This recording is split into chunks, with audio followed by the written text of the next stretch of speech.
Hi, everyone, and welcome to our webinar today. I'm Abram Kielsmeyer-Jones. We are on part 2 of Mark 13:24 through 27. This webinar is called Translation Notes, dating back to October 2021 for the book of Mark. We've done some other books. We did 2 Timothy. We've done some other passages as well, but we're continuing through Mark. And I just want to note, too, as we progress through Mark 13, there are 16 chapters in Mark, 14 is quite long, and if you look at the bottom of this handout, I just want to flag here that way back when we started, I didn't know I was going to do the whole book, and so we skipped Mark 3, 1 through 30, not for any other reason than I thought we were just doing samplings, but I do intend to go back for Mark 3, 1 through 30 after we finish through Mark 16. I also, at some point, these are just notes to self and to each other, before we conclude Mark 13, I do want to compare the synoptic parallels, especially Matthew, because that gives us another vantage point for understanding this passage that has interpretive challenges which are with us just about every week in this series and certainly will be present today. If you have not been to a Translation Notes webinar, and even if you have, the focus is on the lexical and grammatical questions that come up when translating the Greek text, in this case of Mark, into English. The focus is more on the Greek text and translation per se, not as feature-based as some of our other webinars. We have many webinars available, and you can find them in the help files of your Accordance app. So once you open Accordance, go to the help files and you'll find a link to webinars. So there's lots of stuff there depending on what you want to do. All of the notes for this series so far are linked here at this tinyurl.com. It's tinyurl.com/marktranslationnotes. And my email address is here if you want to reach me. If you are here live, you can access this handout also in the GoToWebinar control panel. Thank you for those of you confirming that you can get that.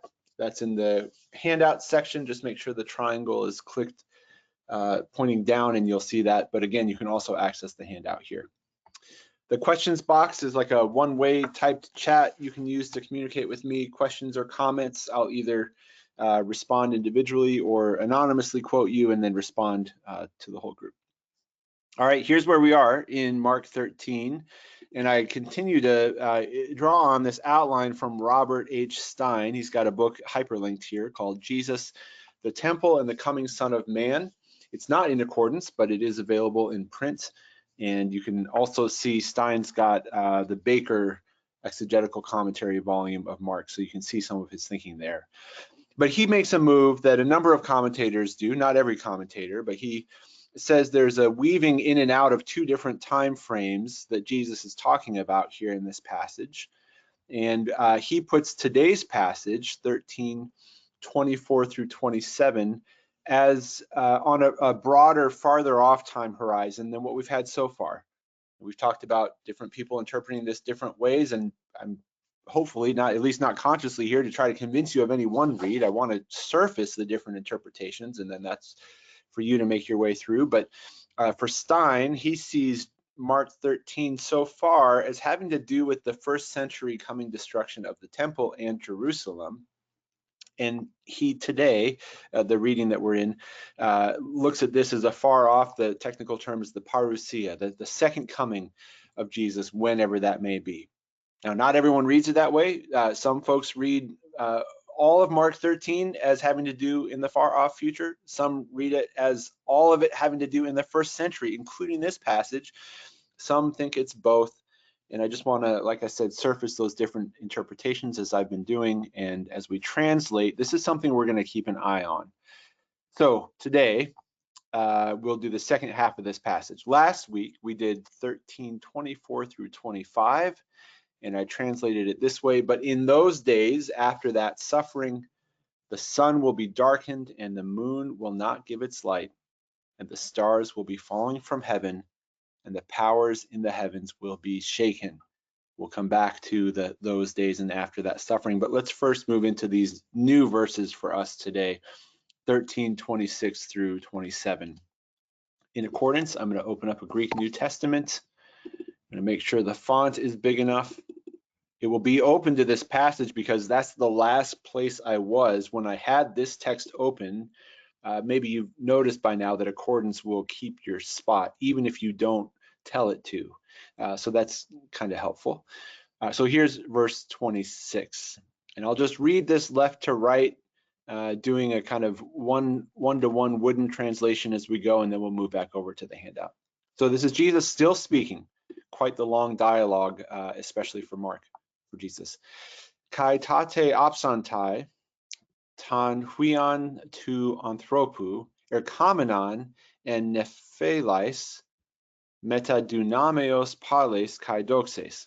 Left to right, that's something like, and then they will see the Son of Man.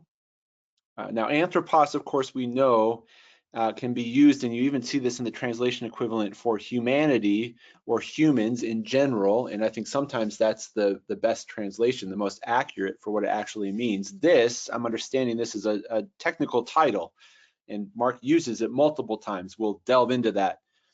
So I'm rendering it as the Son of Man, the kind of traditional understanding of this. And then they will see the Son of Man coming in clouds with, so you've got meta with the genitive, which means with power or strength, great, so great power, and glory. Now the polis there is describing the power, although it's not that much of a reach to say it's great. You could say great power and great glory, but the Greek text as we have it is saying great power and glory. So the kai separates those two, and the pales really is modifying the power. But the glory, of course, is great as well. Let's keep going. Verse 27, kai tate apostele, and then he will send tous angelus, his angels, or the angels, kai epistunase, tous eclectus autu, and they, I'm sorry, and he, I've got the A ending there, so that's third singular, and he will gather the chosen or the elect, and then in brackets, depending on what manuscripts you follow, it could be not just the elect, but his elect, ekton tessaron anemon, from the four winds, ap akru ges, from the edge or the end of the earth, or from the edge of earth, heos, as far as or until, akru uranu, as far as or up until the edge of heaven. All right, let's make a smoother translation than what that was. Here's how I've got it all together. And then they will see the Son of Man coming in clouds with great power and glory. And then he will send the angels, and he will gather thee or his chosen from the four winds, from the ends of the earth to the ends of heaven. There may yet be a smoother way to translate that. That will be my preliminary translation, at least. It's what is in the handout. And I want to start by noting that the four verses in this section each begin with conjunctions. This is not unusual for Mark. You could go many verses with kai as the opening word. In fact, that would be an interesting series of searches to try to figure out, can you find, we've just been doing this search webinar, can you find what is the longest string of verses? I don't want to distract you from the rest of the webinar, but what is the longest string of verses where Mark uses kai to begin them, like in a row? There's certainly ones where he does it at least half a dozen times, and you could probably find that in accordance. But here he's got Allah, so this contrastive conjunction in verse 24. We're not surprised by the kai at the beginning of these verses, but he has kai tate in 26 and 27. So there's and then, and then. And I point that out because I think whatever else we conclude about the when of all of this, there does seem to be a deliberate effort on Jesus/Mark's part to describe these events as happening in sequence. Now, that doesn't mean, I don't think interpretively, that we can derive with any certainty what exactly is going to happen and when, but the kai, and especially the kai tate, does seem to suggest some degree of knowledge on the part of Jesus and certainty as far as what's going to happen. Now, that may sound obvious to you, when you think about the doctrine of omniscience, but I'll circle back to that because actually as the passage goes on, there is a not knowing ascribed to Jesus when it comes to the future. So I just want to flag that for now and point that out. But here, there's a pretty confident, pretty certain, here's what's going to happen. And I think the kaitate repeated signifies that. So the broader time frame of these 4 verses, we talked about this last week. There's right here in the handout, I hyperlinked to the recording. And then the notes are at the tiny URL as well. But we're talking about in those days after that suffering, and that links, I think, back to the thlipsis or suffering of verse 19. I won't retread all of that ground today, but do notice that we've got this interesting opsantai.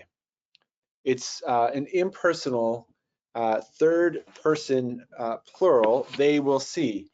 And when we say impersonal, what we mean is just there is not a specific person that is in view here. And we use this in English, like, you know what they say, better a bird in hand than 2 in the bush. But this, I don't think, is so impersonal. I mean, these are real people that we'll see. It's just not specified who exactly. I think the implication is all people will see. So that you've got and then they will see the Son of Man, like, and then everyone will see the Son of Man coming in clouds. I tend to be a little bit more cautious in my translations, though, so I might like to just keep it as, and then they will see, which is what I've got here. But I think the implications are a little bit more universal than just some impersonal they. You could look at different translations using live click. Verse lookup, make sure that's selected, and then click on the verse. And you'll see a lot of translations just doing they will see, because that's what you get from opsantai. There's an implied they, and there's nothing more specific than that. But there are at least a couple translations. Here's the NET. They say then everyone will see the Son of Man. And they note that the Greek is just they. So you could decide you think you're justified in doing that in translation. Here's the New Living Translation with everyone. Regardless, we don't get a specified referent. It's just they will see, or you could do people will see. I think that would be another safe and somewhat accurate, as accurate as you can be translation. You could also translate this as the Son of Man will be seen. That certainly is the meaning of it, with this unspecified subject that does then take a verb that is active and change it to passive in English. So I don't know if you want to do that, but that certainly is consistent with the meaning. I think maybe the real question, or they're all real questions, but maybe one of the bigger questions is, who is this ton huion tu anthropu that they are seeing? Well, I like to start in the verse we have with what further information is provided. And so before we back out and look at this, the Son of Man, we see that this Son of Man is described as erchomenon, coming in clouds with great power and glory. So whoever else the Son of Man is, he is the one who comes in clouds with power and great glory. Now that may seem readily apparent because the verse says it, but I think in our quest to understand what certain words and especially titles means, it's important to start with what the verse is already saying. So Jesus and Mark want to tell us about the Son of Man, that the Son of Man is the one who comes in clouds with great power and glory. And more than that, he is the one who sends his angels and he gathers his chosen from the 4 winds and so on. So we actually get a lot of information about the Son of Man, what he does, even if we're not exactly clear on when, or maybe you are, or think you are, or might be, but there's a fair amount of information given about the Son of Man. And besides that, by the time we get to this, I mean, we're all the way in Mark 13:26 now. This title, ha huios, ha anthropos, has been used in Mark multiple times. This is very easy to find in accordance. You can take the title here Now you've got tan because it's in the accusative, tan huian. So both the on endings there are in the accusative because opsontai, the subject is they, encoded in that verb. They will see, who will they see, or whom will they see? We would say whom in English if we wanted to use proper grammar. Accusative, tan huian. So that's in the accusative case, and tu anthropu is genitive because it's the Son of Man. That's describing the Son. What kind of Son, or whose Son? The Son of Man. But when you search, you want to search not just the accusative, but all of the cases. So maybe this occurs as a subject, not the accusative. Maybe it's in the nominative. So you select the phrase, right-click, search for lexeme. That will change the spelling to ha huios, ha anthropos, and it will find not only that when it's in the nominative, but it will find all other permutations of it. You'll notice you've got the genitive anthropu here, but it will surface the accusative use of it when you search for lexeme. It will find the verse that we're in. It should find the verse that we're in. It is not finding the verse that we're in. Something's awry. I don't know why it's not finding my verse. Let me come back to that. But what you want to do, maybe if we just search for this. Oh yeah, I'm in Matthew, that's why. So add a range here, range Mark. Okay, there we are. And there is our verse in question, verse 26. All right, I was looking at Matthew, we need to go to Mark. All right, so here are all the uses of the Son of Man. You could go back and you could actually do it with the title here, with the article, search for lexeme. Just go in here and add a range to get right to Mark. And as you work through these, whether you do that in Greek or in translation, you're going to see a lot of these, actually maybe even all of them, are self-referential. This is not Mark saying Jesus is the Son of Man. In fact, a very easy way to do this would be to find a Bible that has the words of Jesus in red. And I think off the top of my head, the New Living Translation does that. So here we go. So you may know, so that you may know, the Son of Man has authority on earth to forgive sins. That's Jesus talking about himself. And we've seen this before. So if you were doing this study on your own, you would maybe slide the context slider forward to look at the whole passage, just in the interest of time. As you scroll through these, you're going to see lots of self-referential, actually maybe all self-referential. In Mark 8:31, this is interesting. Mark refers to Jesus as the Son of Man, but he's doing this indirect discourse. He's describing, he's not quoting Jesus, but he's describing what Jesus is saying. Jesus began to tell them that he, the Son of Man. So it's still Jesus referring to himself, even in these red letter passages, what they had seen until the Son of Man. So that's Jesus referring to himself, all of this. So every time the Son of Man occurs in Mark, it is either Mark quoting Jesus directly, referring to himself, or Mark indirectly describing something Jesus was saying. So that should leave no question. And in a passage with so many questions, I'm grateful to come upon something where there's not much debate, in my mind anyway.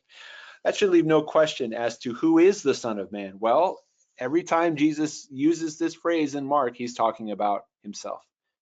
Now, that's not a given if you've only read Daniel 7 and have never read Mark, or if you're there experiencing Jesus for the first time. Even folks who had heard him refer to himself, it kind of takes a while. So I want to establish this as a good kind of orienting point for the passage. Again, it may be patently obvious at this point, but it's worth noting that we get this recapitulation of Mark's theme of Jesus as the Son of Man and a way that Jesus referred to himself. I put all the references here if you want to have them. We might also note especially 1462, where Jesus is on trial, and we can just slide this a little bit to get the context. So he is being asked by the high priest, what are they testifying? Are you the Christ? So we get Ha Christos, another title, the Messiah, the Christ, the Son of the Blessed One. Now this is interesting. The high priest does not ask, are you the Son of Man? He says, the Son of the Blessed One. Jesus answers, I am and you will see the Son of Man. And that again is self-referential. So, and it's occurring with the clouds of heaven and power and coming or on.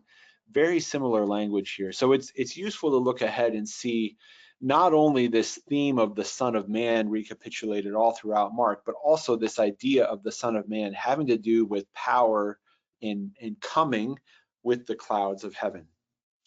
So again, it may not really even need to be established as a point in anyone's mind, but I think it's worth just noting that Mark and Jesus identify pretty clearly and consistently the Son of Man as Jesus. And so when we look at this passage, and then they will see, maybe some uncertainty about maybe it's everyone, but they will see the Son of Man coming in clouds.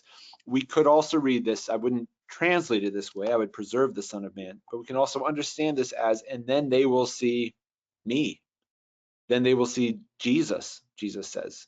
It says me. They will see me coming in clouds with great power and glory. And then he, the Son of Man, namely Jesus, so Jesus could have said, and then I will send the angels and will gather my chosen from the four winds, from the ends of the earth to the ends of heaven. I have not seen any interpretation to the contrary. If you have, I'd love to hear it. This is certainly not the challenging question of interpretation that comes up, which is the when question. But again, I think it's worth noting, and also just to kind of bookmark the degree of certainty with which Jesus is speaking about the future, whenever it is. Now, there's a whole excursus we could do, but won't. So I'll just maybe suggest a couple of different directions you could go. But the NET notes, and I'm sure many others, point out that this idea of the Son of Man coming in the clouds comes from Daniel 7. And you could go and look at that passage. I would recommend that. And how would you know that? Well, if you don't already know that, I mean, really any study Bible with any degree of comment is going to have that, or your cross references here. I mean, it would be hard to find a resource that didn't include that. So you can get over to Daniel.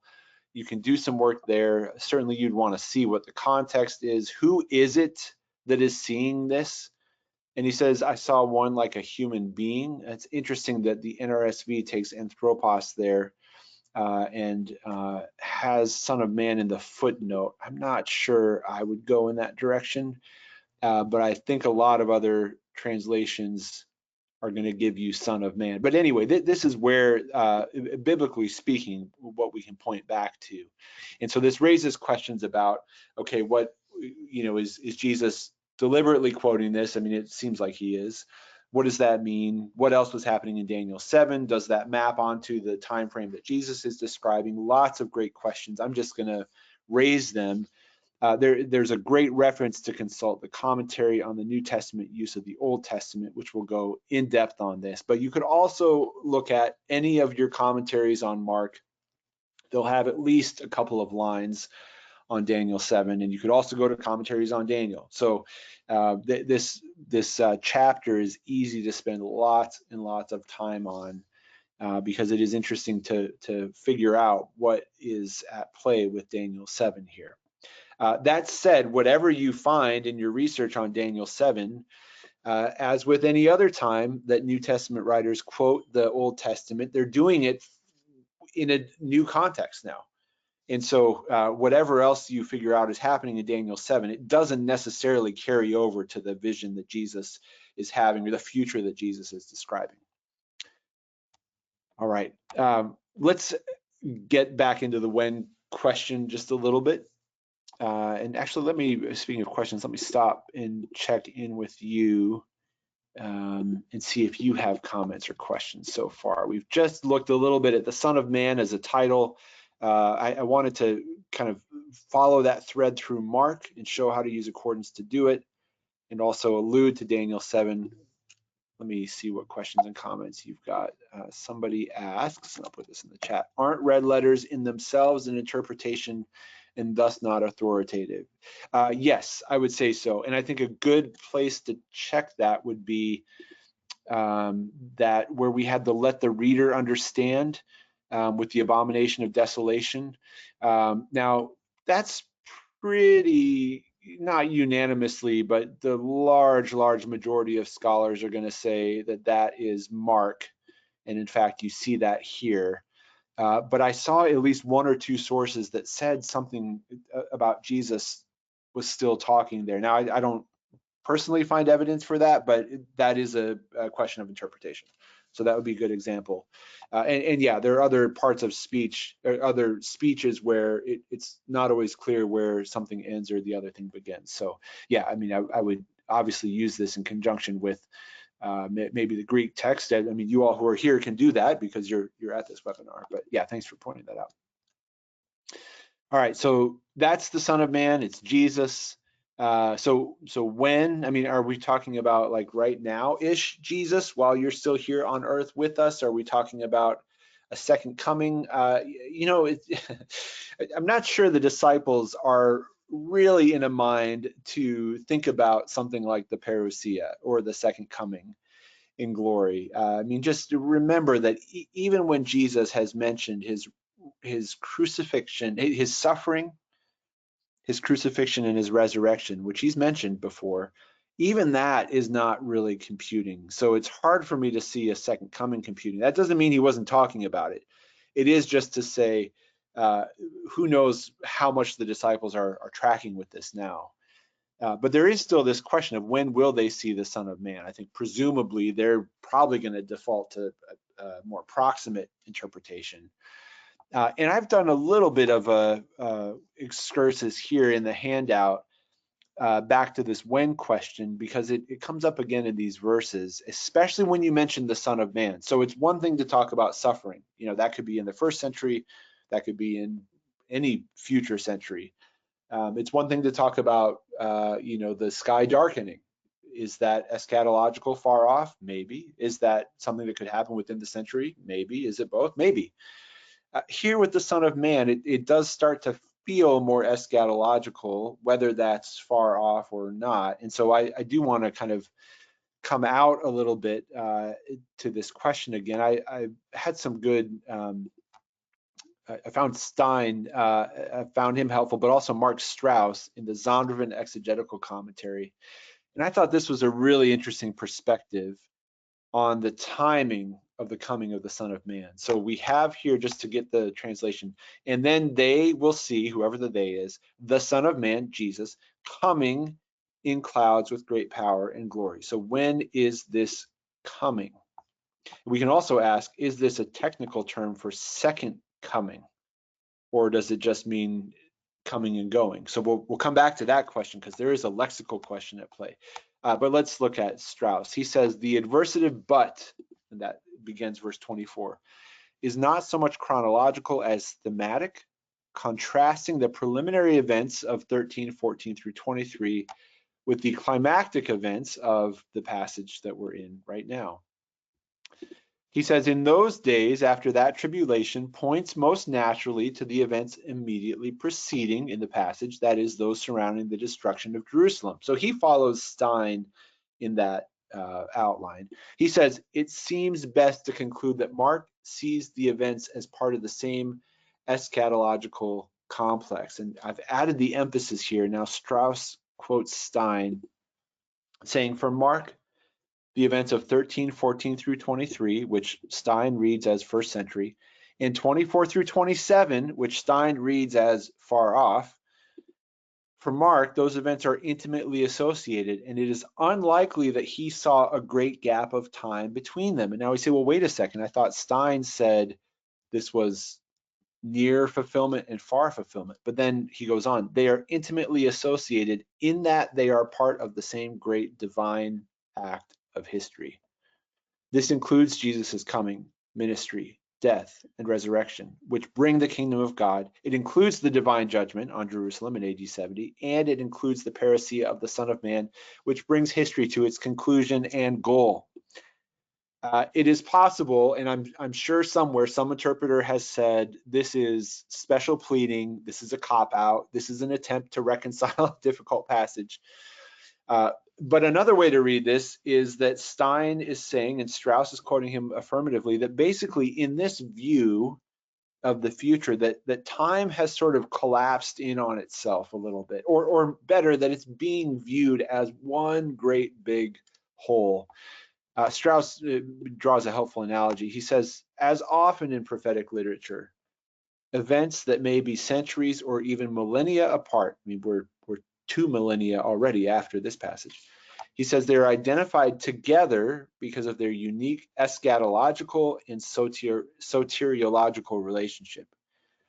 He says this foreshortened or two-dimensional prophetic vision is sometimes compared to mountains that from a great distance appear to be side by side, but in fact are many miles apart.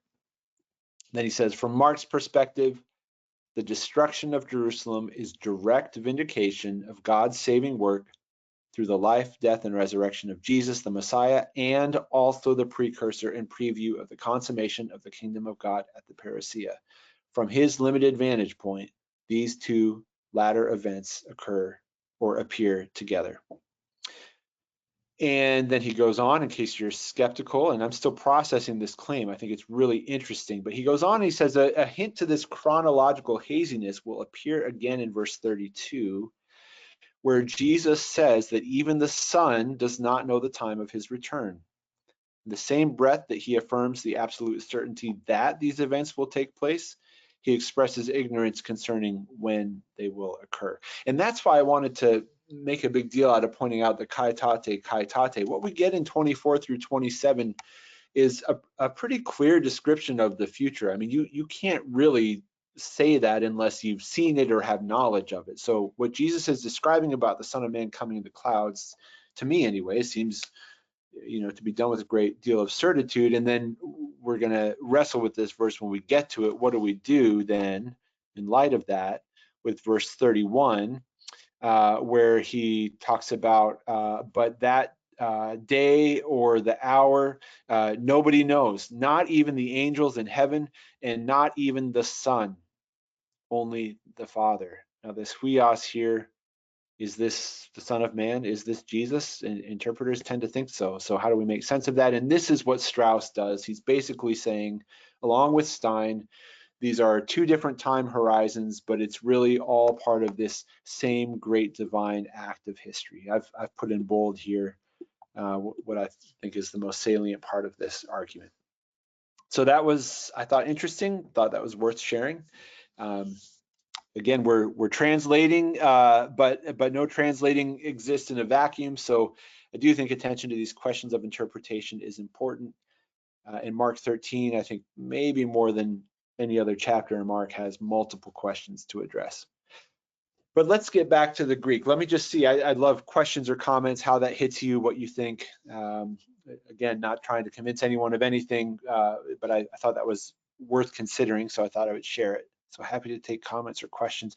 And then what we'll do now is we'll go back to translation, because I want to see, is there something in this erchomai that we can get at, this coming again? And so certainly, when people talk about the second coming, that's not just a technical term. I mean, the word coming is actually in the text, this participle, erchomenon, and then they will see the Son of Man coming. And so the question then is there anything in this word lexically or how it's used elsewhere that helps us understand whether this is like coming capital C as in second coming, or lowercase coming, maybe something not in the far off parousia. So we'll come to that next, but let me stop and check with you to see if you've got comments or questions.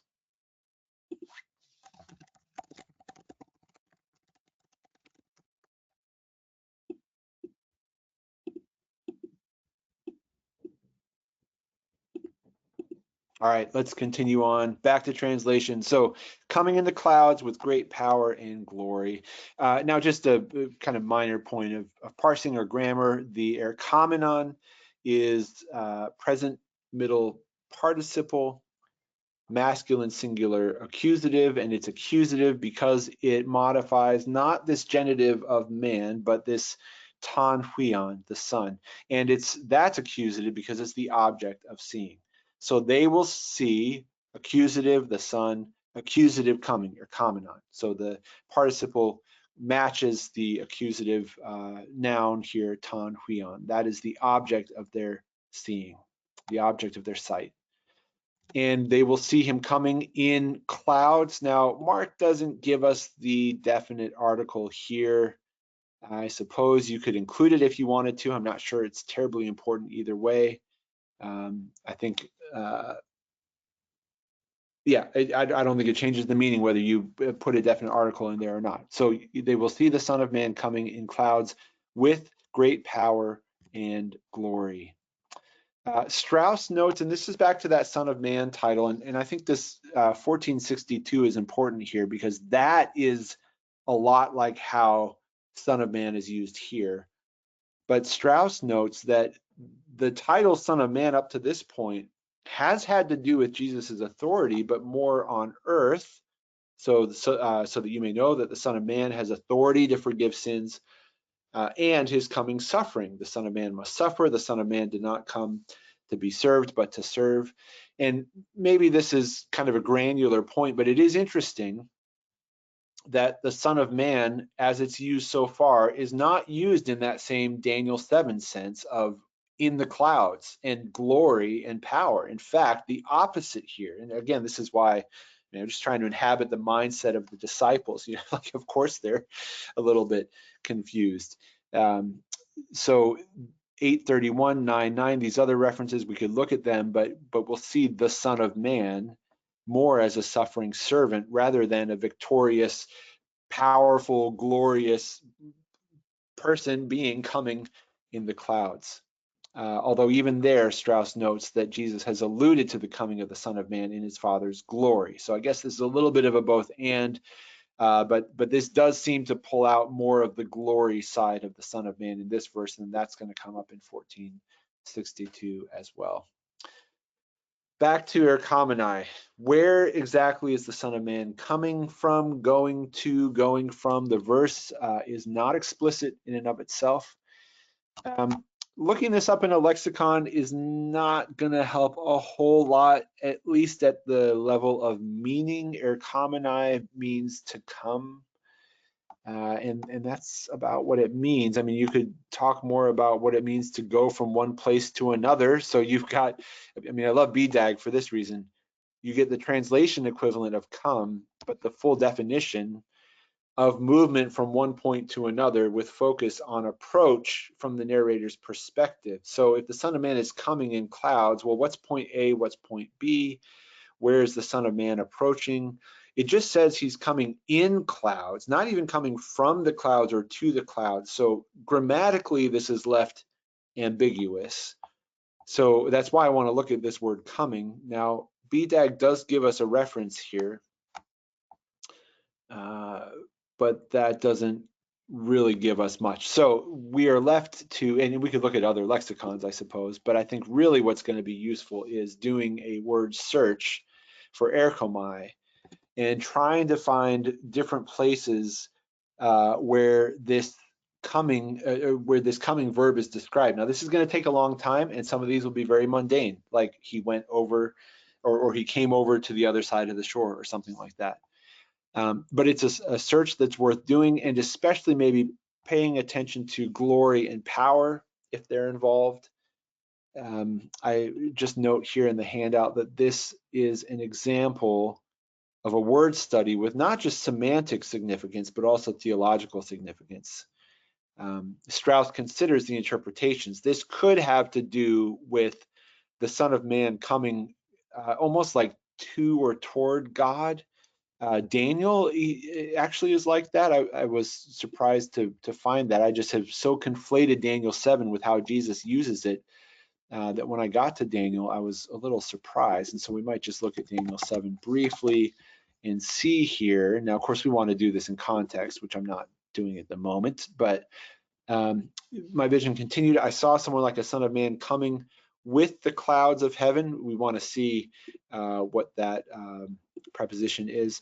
He approached the Ancient One and was led into his presence. So that's more of like an exaltation or ascension, not an incarnation. I mean, if you talk about the direction, whatever the preposition is here, this is the direction of the coming. So if the coming is from point A to point B, point A is, I don't know, somewhere, somehow he shows up with the clouds, but point B is approaching the Ancient One.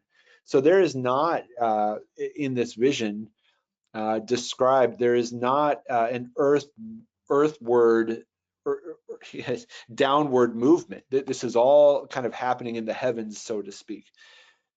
So that's interesting. And Strauss considers in his Zondervan commentary, is that what's happening here? Is Jesus talking about the Son of Man's vindication before God? Some evidence in favor of that is that's what Daniel's talking about. But Strauss eventually dismisses that. Another possibility is that this is talking about a second incarnation of sorts. And Strauss also notes that this "they will see" language works better with the parousia than with Christ's exaltation. But that said, Daniel saw this vision, so I'm not entirely clear myself. I did just note that Acts 1:9 does have some similar language here. It doesn't say Son of Man. Anyone here? How is Jesus described? Just as Jesus in Acts 1. But he's with the apostles, and here he speaks, and then he is taken up into a cloud, and they were watching. So there's something there that you might consider. This is all to say, we want to consider how erchomai is used across the New Testament and the Septuagint, but especially the New Testament, especially if there are clouds involved, especially if there's power and glory, and then that might help us get a sense of what's going on here. Even so, we want to take this passage on its own terms. Strauss does a lot of work here and concludes that in the New Testament letters, the coming of the Lord, erchomai, is associated with the return of Christ at the end of the age, not the exaltation. So he's reading this as the coming in clouds as having to do with the second coming. Now, again, this may be one of those points, and even honestly, before I prepared for this webinar, I never would have considered that this coming would be anything other than to earth. However, on close examination, the Greek text does not actually specify where the coming is to or from. It is, again, they will see the Son of Man coming in clouds. Now, I guess you could say, well, implied is he's coming down, but Mark isn't so explicit about that. So that's why I think it's worth at least spending the time looking at this word. How else is it used? What does it mean? Is it possible this is talking about the exaltation of Jesus? And if so, what does that mean for how I read the rest of the passage? So I will just raise those questions, which, interpretively, you may be able to quickly dispatch as not relevant, or they may interest you and you may want to go further on them. But this is all to kind of point to both the value and the limits of word studies. Erchomai, we can only get so much out of this word from the word itself and even how it's used in context. I mean, ultimately, I think we want to read this in context of Mark 13, but I appreciate the work that Strauss does here. How is erchomai used of Jesus? And so if you did this work yourself, this could be a substantial word study, but it might be worth doing. All right, let me stop there. We won't spend as much time on verse 27, but let me see what questions or comments you've got or what you think about that. Again, maybe that's just a given to you, what time frame this is talking about, what action it's talking about. Comments or questions, or even about the Greek. We've been looking not quite as much at the Greek per se, but if you've got questions, that certainly power and glory are worth looking at and seeing how those are used in Mark. That would be a worthwhile study. But let me know if you've got questions or comments. Otherwise, we'll just pause for a beat and then move on to verse 27.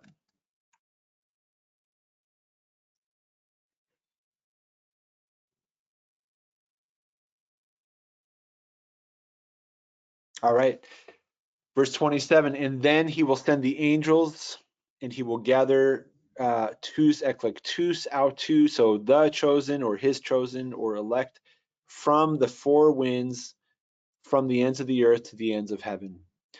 I did not put the references in the handout, but we've seen this chosen / elect already in this passage, and we've talked about some possibilities for who that is. I think you would also want to establish, is this the same group as it was before in Mark 13. That would probably be my default, although if you've got shifting time frames, it's possible you've got shifting populations. That's worth looking at. But what I would definitely do in translation is, however I translated this word before, I would do it the same. So if it was elect before, I would keep that consistent throughout. If it was chosen before, keep that consistent throughout. So whoever that is, we've seen it, we've talked about it some before, but he, the Son of Man, will send the angels and he will gather the chosen from the four winds. Now we might stop and ask, what are the four winds? Do they have names? Is this, what kind of ancient cosmology is assumed here? It's probably the best place to answer that question would be Bible background commentaries. I did not actually look this up, but Keener, I am guessing, and I guessed wrong, he does not have anything on that. Some commentary somewhere, I'm sure, is going to talk about the cosmology of the four winds and how that may have been at play, but I think the question that most interests me is, what is Mark saying by this? What is Jesus saying by this? The following phrase will help clarify, just as we may have questions about the Son of Man, just as verse 26 answers them, and 27 by saying what he does.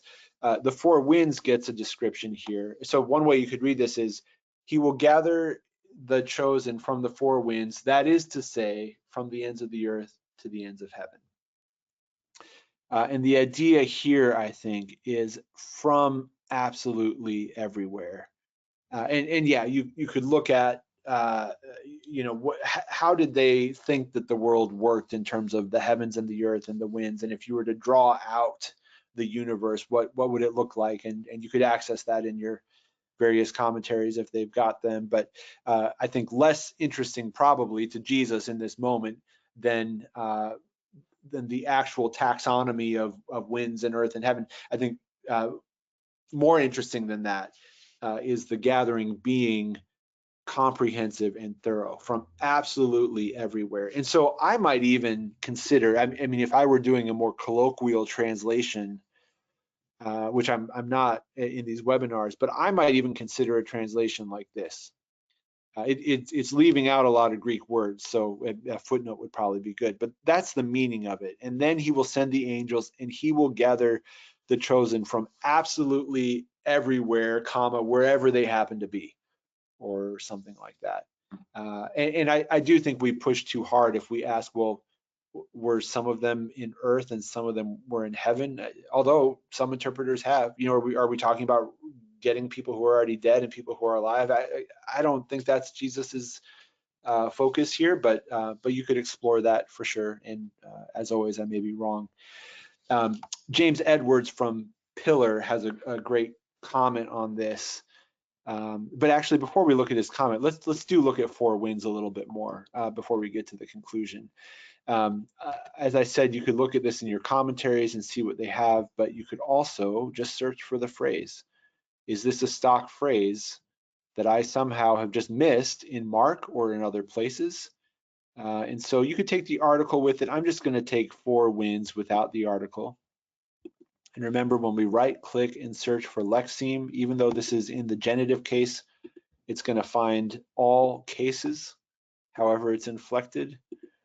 And so we've got Matthew. This is the synoptic parallel, who gives us a loud trumpet blast that we don't get here, interestingly. Here's Mark, as expected. And here's something else, Revelation 7:1. After this, I saw four angels standing at the four corners of the earth, holding back the four winds. Here's that same phrase, of the earth, so no wind could blow on the earth, on the sea, or on any tree. Now, the when question here, that's also at play in Revelation, as you know. There's a vision here as far as the fulfillment. When is that? That's maybe even connected to Mark 13, but this would be a passage worth looking at. You could also look at your commentaries to see maybe the Bible background commentary speaks there to the four winds. So here we have four corners of the earth was meant figuratively, Even in ancient times, a few people thought that the world was spherical, but most people viewed it as circular. So 4 corners wouldn't make sense literally, but it was conventional speech, as was the idea, here's our answer, of 4 winds from the 4 directions of heaven, probably viewed as angels even in Zechariah 6:5. So you've got a cross-reference there, more on the winds and what's at play there. So again, that's maybe just curiosity more than anything. I think the translation decision here it's twofold. Number one, am I going to render what I think is an idiom in language that's a little bit more apparent in English? And then the second question, if you want to keep it closer to the Greek per se, is how do you phrase this? I mean, Edwards says this is an awkward phrase. And in English, I mean, I've gone pretty much left to right here. It's he will send the angels and he will gather the chosen from the 4 winds, from the ends of the earth to the ends of heaven. Maybe that reads just fine to you. You think that will be clear enough. But another decision is there a cleaner way to say this same thing? And I'm sure you can find a better way to word it than I have here. And you may also wish to do, treat it as an idiom. And I bet you that if we look at Eugene Peterson, well, I don't, almost certain, and even the NLT. Oh, interesting. They will pull in the chosen from the 4 winds, from pole to pole. So he actually takes corners. He trades one kind of visual image, one metaphor for another, which is interesting. I think his thinking is that maybe makes more sense than the edges of the heavens and the earth. And maybe you think so, maybe you don't. But the NLT, let's see what that gives us for this passage. From the farthest ends of the earth and heaven, from all over the world. Okay, now that's interesting. And then here they put from the 4 winds. So I appreciate that. That's almost like splitting the difference. You're preserving the phrase as much as you can here, but instead of the 4 winds, you're bringing more of the meaning into your translation. And this, as we know, is the work of translation, is to decide how idiomatic is a phrase, how much do we bring it over, precisely word for word, is the meaning clear? And so I'll leave that to you. And you can see here in the translation, I went with more a word for word approach, but like I say, this idea of from absolutely everywhere, no one will be left behind is kind of the image that we get with the Son of Man sending his angels. I like this word dispatch. Is that from, he'll dispatch the angel. That's actually maybe even a better word than sending. There's a nice activity implied there. They're on a mission, they're on a purpose, and it's to gather the chosen ones. Now, it does not say explicitly where he's gathering them to and what they're going to do next. And there's a point of interpretation. It does not need to come out in translation because Mark doesn't say it, and so I don't think we should in translation, but it is another interesting question. But I think this idea of gathering here does have a kind of warmth to it, a relational connection, a loving preservation, and we've seen that already alluded to in this passage before, where the chosen were mentioned already. Unless the Lord shortens that time of calamity, says the NLT, not a single person will survive, but for the sake of his chosen ones, same word, he has shortened those days. He's gathered them in. There's like a safety refuge image there, even if we don't get the specifics of where and when and what that looks like. So from there, we're going to go into parables, lessons from the fig tree. That's the next time. And then we've already kind of dipped into this a little bit, but this no one knows, not even the Son. Another interpretation challenge. So we'll get to that in the coming weeks. I'd love to take any comments or questions that you've got. I will wrap up in just a minute with this James Edwards quote, because I think that's a great place to stop for now. But let me see comments and questions that you've got. Yeah, here, this great comment here. Let me just share this in the chat. And then I'll read it out loud. Somebody says the second half of verse 27, so what's highlighted here, is more poetic language than scientific language and is more powerful in presenting the image. So well said, and thank you. And that kind of related to the question of genre. Is this trying to be a science textbook on cosmology? Not really. Like, I think what Jesus is trying to do is offering a message of assurance to his chosen one. And it's done in a poetic way. So yeah, thanks for highlighting that. And that could affect how we translate it for sure. Oh, great. Here's another good comment from somebody else. I put it in the chat and I'll read it out loud. Somebody says, it is said that the north wind brings rain, south winds bring heat, east winds bring trials and judgments, west winds remove plagues or evil influences. Interesting. I'd love to know the source you got that from, just because I'm curious. But that is very interesting. So that almost gives like a negative connotation. Well, certainly the east winds with trials and judgments. But yeah, anywhere they are, they will be gathered. So there's another message here, is that we're going from dispersion to gathering. It's not fracture per se, but they are dispersed, they are diffused, and there's going to be a kind of coming together. Here's James Edwards. We can wrap up with this, and happy to take more questions if you've got them. But he says in his pillar commentary, the Old Testament, setting this in biblical context, often speaks of the gathering of exiles. So there's a good word. And captives to Jerusalem on the day of the Lord. But here they are gathered to Jesus. So there's his answer to the question. Where are they gathered to? Well, to Jesus. From the ends of the earth to the ends of the heavens. He says this awkward phrase, which combines these passages, means simply from everywhere. And I would maybe even say it's a little more emphatic than that. And he says it graphically emphasizes Christ's universal significance. There's a striking contrast, he writes, between the vast cosmic array and the particularity of the Son of Man. The elect are as widespread and diverse as all creation. They're everywhere, but they converge at a single point, the Son of Man. Jesus is the focal point of divine redemption. And I think that that's probably a meaning from the text that maybe all interpreters can agree on, whether they agree with that in their own personal lives or not. That is the message of what Jesus is sharing here. So again, this is about the Son of Man. The Son of Man is Jesus. Jesus is referring to himself as the Son of Man, and that Son of Man is the focal point of divine redemption. Whenever that redemption takes place, however it takes place, we know these are open to interpretation. But this much, I think I appreciate this from Edwards, that seems to be a pretty clear message, regardless of how you interpret the rest, that the focus here is Jesus, is the Son of Man. So we'll stop there. We're well over halfway through this chapter. It has been for sure the chapter that I've had to put the most time into. I don't know if that's true for you as well. And this is even with having put time into it over the years before this round, but I know that it certainly has stretched me both theologically and hermeneutically and in terms of the Greek exegesis.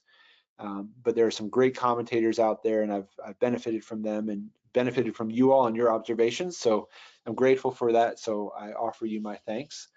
I'm going to end the recording and stay on for just a moment longer. But if you are watching this on a recording and want the handout, again, it's right here, tinyurl.com/marktranslationnotes.